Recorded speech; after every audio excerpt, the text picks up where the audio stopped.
Hi, I'm Jonathan Weinberg, and this is a special edition of Drawing with Fountain Pens. In late May, I had the rare pleasure of doing a portrait and interviewing Deniz Bagdas. Deniz is a research scientist in the Department of Psychiatry at Yale University, and she also happens to be a marvelous artist and calligrapher. I recently came to know her through our shared love of fountain pens and collage. She came to the United States from Turkey, where she was born and grew up. She earned her degree in veterinary medicine and then her PhD in pharmacology and toxicology. She focuses on the neuroscience of addiction as well as pain and inflammation. Currently, she's focusing on how flavors affect nicotine intake and how such flavors affect both adults and adolescents. But her work as a scientist is only part of the story. She has a wonderful Instagram channel called Science Notes, in which she focuses on the intersection of art and science. On that channel, she's not only highlights her wonderful work in calligraphy and journaling, but also her love of all things related to science and its history, and of course also fountain pens. In fact, she interviewed me on that channel. It was my honor to paint her portrait and at the same time talk about her fascinating life and work. I think one thing that makes her so special is her extraordinary sense of empathy and the fact that the kind of science she does is related so closely to her own struggle with issues of pain and chronic inflammation. And so she really knows a lot personally about these feelings and the need to find solutions. So what follows is a very edited version of our conversation, which went on for something like 2 hours, and a kind of speeded up version of my doing a portrait, which doesn't at all live up to the beauty of this person. Deniz is really somebody who glows both inside and outside. But such as it is, I am presenting this to you. And if you want to know more about her, I really recommend her Instagram channel and follow what she's doing. I'm a scientist by day, a journal artist by night. So I'm from Turkey. I graduated from veterinary medicine school, but then I had this idea through my school, I am interested in treatment and therapies, and then I decided to do a PhD in pharmacology. I also had a lot of pain around my joints, so especially elbow pain, wrist pain, and so many joint problems because I'm double jointed. And then I didn't know at the time it was a hypermobility syndrome due to Ehlers-Danlos syndrome. I recently discovered that a few years ago, but I had really very bad pain problems. Right. So do you think that contributed to? Probably. So because I was always curious how it happens, so that's the general idea, I guess. It sparked it ignited a spark, so I said, okay, so I want to be a person and do research on the pain and effect, And that's how I decided to not to do clinical, but I wanted to do research. We should focus on the whole fountain pen story. So how did you get into fountain pens? So I think before the fountain pen, I started with my love to writing started, Yes. So and that happened through my elementary school times. I had a class. If I literally translate to English, it was called Good Writing. So we had these classes: good writing, good speaking. Right. For the good writing class, we had a inkwell. Okay. And we had these quill pens, dip pens, I guess I don't More know. hours, Yeah. right? Yeah, yeah, So, exactly. but the thing Well, is, it's the same as the United States. imagine Yeah. we were kids, and as a kid, I was holding a quill pen, or dip pen, and then like 1 hour duration, I was just doing strokes. Oh, wow. So like upper stroke, lower stroke, and now when I So look this is at really like a calligraphy class almost. it is normally not a calligraphy. It's not called calligraphy. Right. But it was teaching us like how our hand will be like we will use less strength in the Right. upper strokes and more strength in lower strokes. So That's interesting. that's why even if And was that a required class or was that it's a required class. Wow. So now they don't have these classes anymore. Right. However, so this allowed me to like build a like line variation writing Right. with any pens or pencils. It doesn't matter for me. Right. Got it. Whatever, like it doesn't matter for me if I'm using a medium nib or a pencil. I always create those lines because of I learned how to write that way. Right. I recently It comes out of nature. yeah, so it's a nature, and that is the like the writing right part. Right. And using these quill pens were very fancy, so I think it was hooking, so like it was making us to continue. Right. And also, have you ever heard the Turkish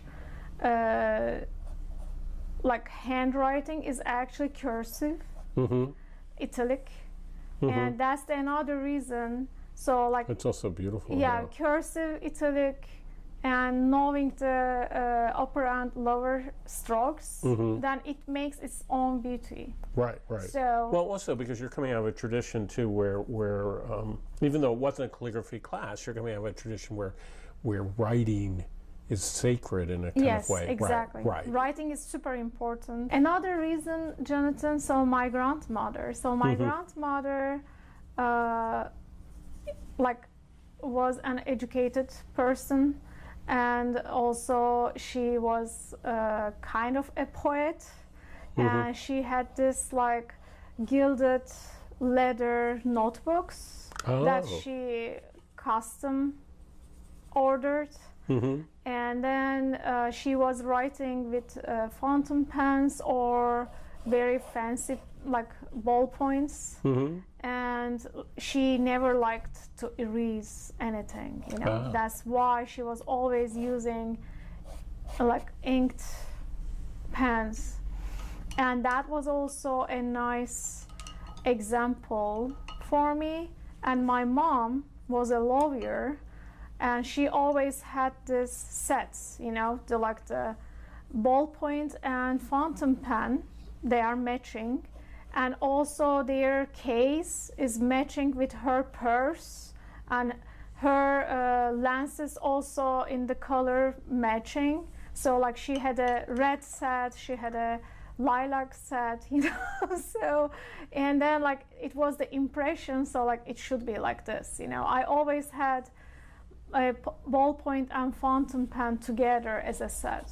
I started to buy fountain pen alone really very late, so at the beginning always it was the set, because like this is what I saw. I thought it was it's not a rule, but like it is the like common thing. That's what I thought. Correct. And my mom was a kind of not like collector like how I do now. So like if I love, I buy. So like she was collecting Parker pens like that, and always buying like set in a set. So how did you make this transition so that it then became, so now you're a fountain pen addict? So yeah, so I think first When did that start happening? Adapted this using leather custom-made notebooks for myself. I bought like 3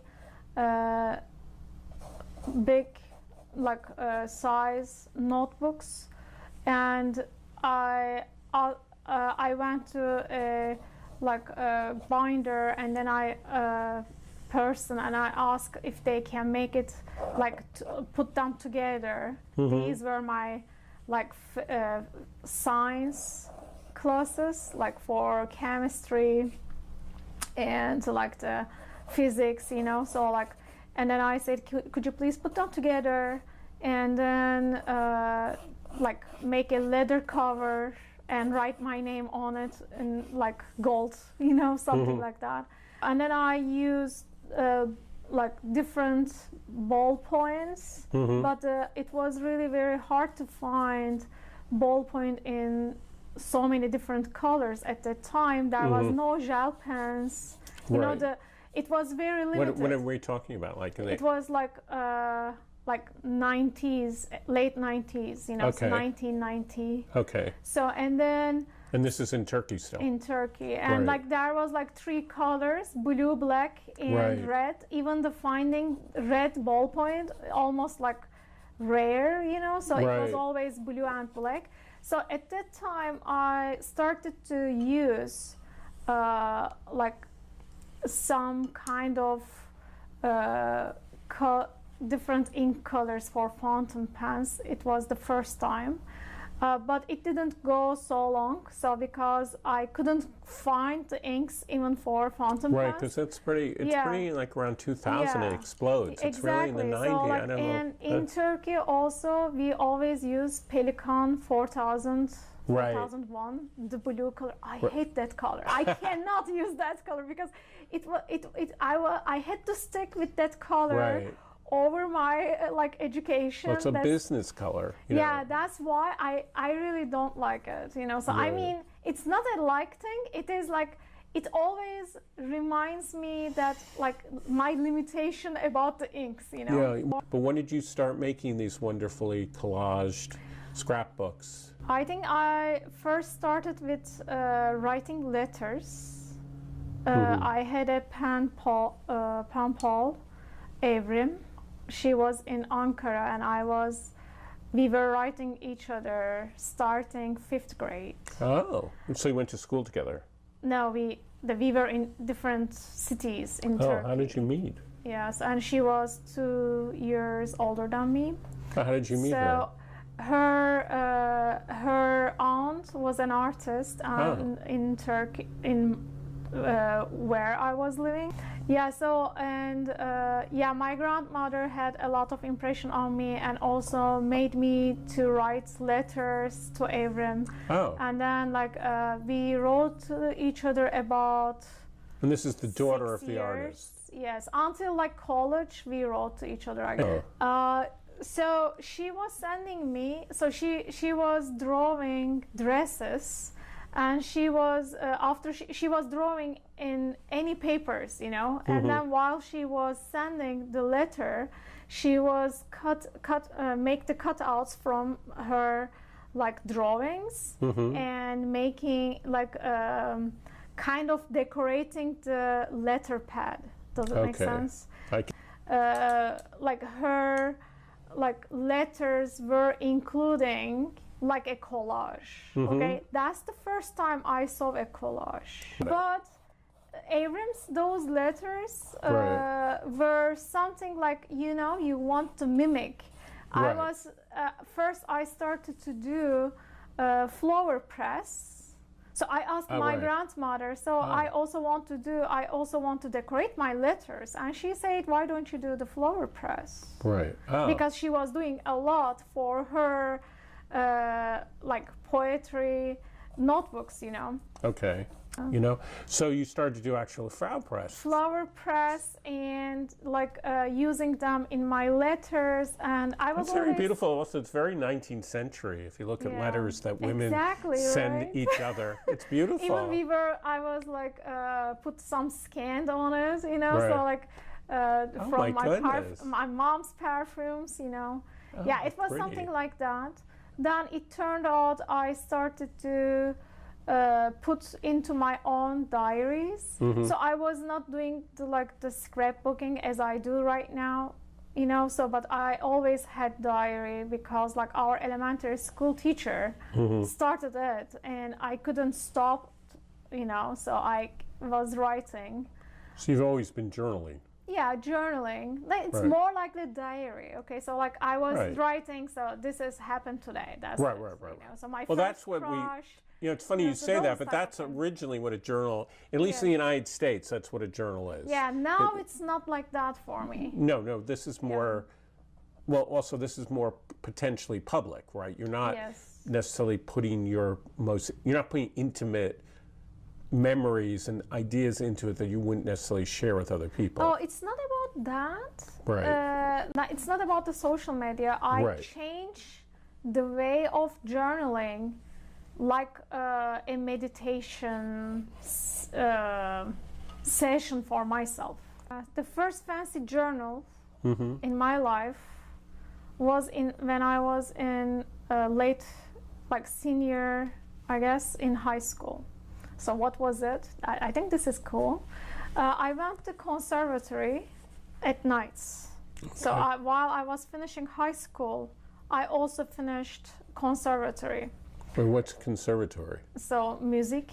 Oh, And I forgot that. You told me that. Like, what do you play? violin at that time Wow. and tenor saxophone. Wow. And yeah, so one is in the like school band, the other one is in the Right. conservatory. Right. So we were writing a lot of notes for, you know, the conservatory school, and then some of them were going wrong, and then later I figured out I can use them as like decorative pieces in What do you mean my going journal. wrong? So you for mean example, you didn't like the way they looked. yeah, I didn't like the look, you know, so like the early time and late time of my conservatory years, so like my writing notes improved so much, you know. So but what I did, I started to tear my old notes and make them like in my journal diary. And I was putting some watercolors on them. Actually, when I think right now, it was very similar what I'm doing right, you know. It was the first time the aesthetic reasons behind the decorations came up. Between the 1997 and 2002, I started to have this beautiful different inked ballpoints. They came out, Right. and then that was the like something so good for me. I was playing with those pens in my diary. So, and that diary was like not every single day, but it was time to time. But it was very fun to stay and do something. And I figured out it is a kind of relaxing time for me, because whenever I was sitting in front of my diary and with a pen, it is like making me to not to think how the school was hard on that day, you know. So, Right. No, it's sort of meditative. yeah, very meditative. And So bring us up to now. Like, so what do you? it brought me to change my direction, like how I started to not to write what happened bad, what happened in the day, but I started to write what I want to hear, or what I want to say, or what I want to learn. I said in the beginning, like the learning is my strength. And when I finished, like graduated, and then started the PhD, have my kid, like doing the master in philosophy, those times were also different.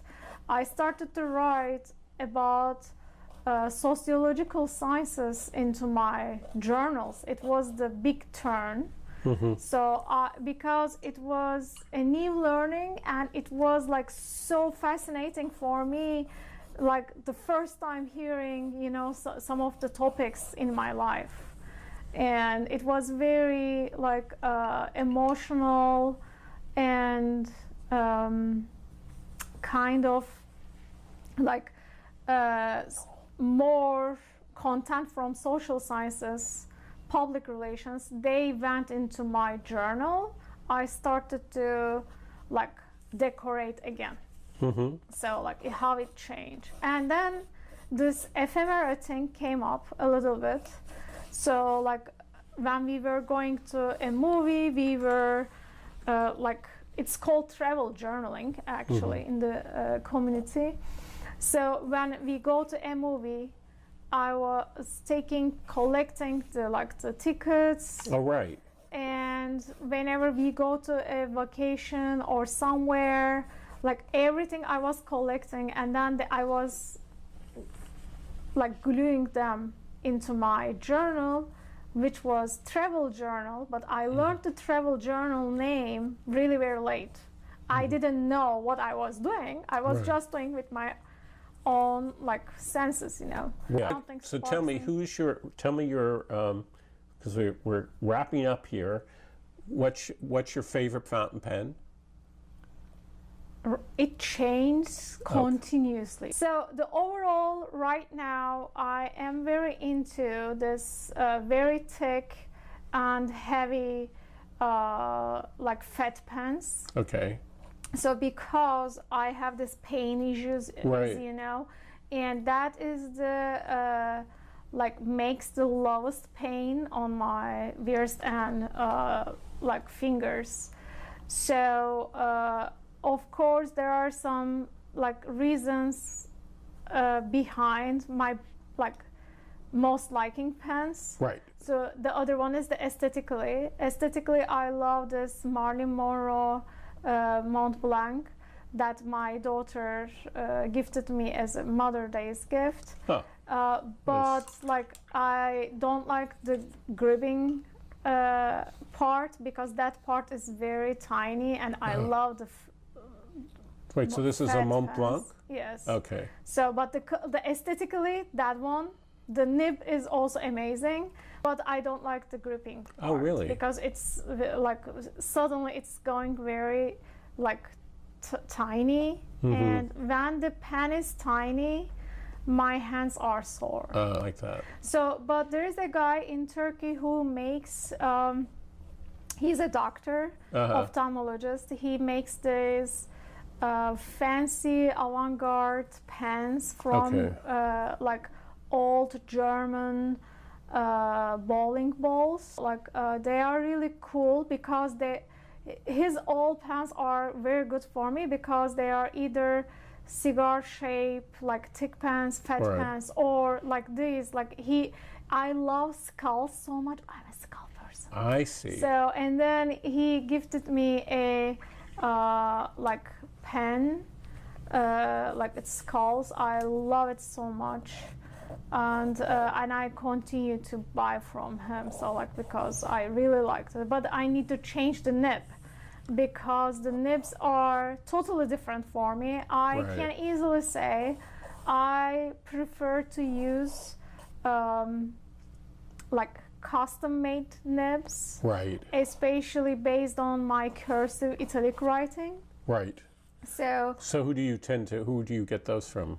I actually buy from almost like everyone in the community. So I bought from like Kirk, Josh, Dina, like. Oh, I see. You have they make a nib for you. Yes, yeah, they grind it. You know. I like give them like a Jovo nib, and you say you want it, and then you say you want it to be. Yes. So that's how you start, with like a Jovo stub or something. Yeah. So like I go them and I ask, can they, like what we can do, and we discuss, and they usually have different nibs in their hands. Like you can try on the like a notepad.